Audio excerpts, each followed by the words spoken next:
असेल तर 15 रुपयांनी आणि अर्टिगा असेल तर 16 रुपयांनी. नो निगोशिएबल मध्ये मी त्यांना गाडी देतो. कारण मित्रांनो, जी सर्व्हिस आपण देतो त्या रेटमध्ये, या रेटमध्ये तशी सर्व्हिस रेट कोणी देणार नाही कस्टमरला. ना आपले ड्रायव्हर जरी असले, ड्रायव्हर पण आपले असतात ते डिसेंट्स असतात, आपली त्यांची ड्रायव्हिंग पण चांगली असते. त्यामुळे कस्टमर पण हॅपी होतो आणि खुशी खुशी त्याला कधीच गम वाटला नाही माझ्या आतापर्यंतच्या एक्सपिरियन्समध्ये की बाबा माझे पैसे गेले किंवा असं काहीच नाही. उलट वॉर्म विशेससाठी लोक फोनच करून समोरनं रिप्लाय देतात. सो आणि त्यानंतर पण म्हणजे माझी प्रोसेस थोडी बिझनेस करायची वेगळी आहे, त्यामुळे ते सगळं होतं असं मला वाटतं. आणि त्याच्याबरोबर आपण तसे सर्व्हिसेस पण देतो, तसे स्पॉट्स पण सांगतो. समजा कुठे आउट स्टेशनला गेलो तर जेवणाचे वगैरे तसं, म्हणजे या सगळ्या गोष्टीचा अभ्यास करावा लागतो मित्रांनो. असंच नाही जमत. अभ्यास म्हणजे काय, वह्या पुस्तक घेऊन बसणं म्हणजे अभ्यास नाही मित्रांनो. यासाठी फिरणं वगैरे लागतं.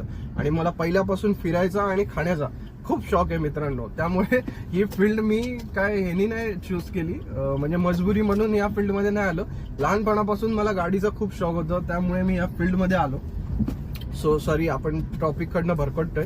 तर मला हे म्हणायचं होतं, तर मी जो रेट कोट करतो प्रायव्हेट बुकिंगला, तो वॅगनर जर असेल तर 14 रुपयाप्रमाणे. आणि त्याच्यामध्ये समजा रिटर्न फक्त ड्रॉप असेल तर हाफ रिटर्न भाडं घेतो आपण. आणि टोल वगैरे इन्क्लूड करूनच, सगळं इन्क्लूड करूनच आपण कस्टमरला सांगतो. आणि जर नाही पटत, म्हणजे जर कस्टमर निगोशिएबल असेल 13 रुपये 12 रुपयांनी, अजिबात ती बुकिंगच घेत नाही आणि त्या कस्टमरला मी एंटरटेनच करत नाही. कारण आपल्याला माहिती आहे जे इथे काचकूच करतात ना, त्यांचं म्हणजे मार्केटमध्ये, आणि त्यांची पण चुकी नाही, मार्केटमध्ये कमी रेटमध्ये गाड्या भेटतात पण तशी सर्व्हिस पण भेटते मित्रांनो.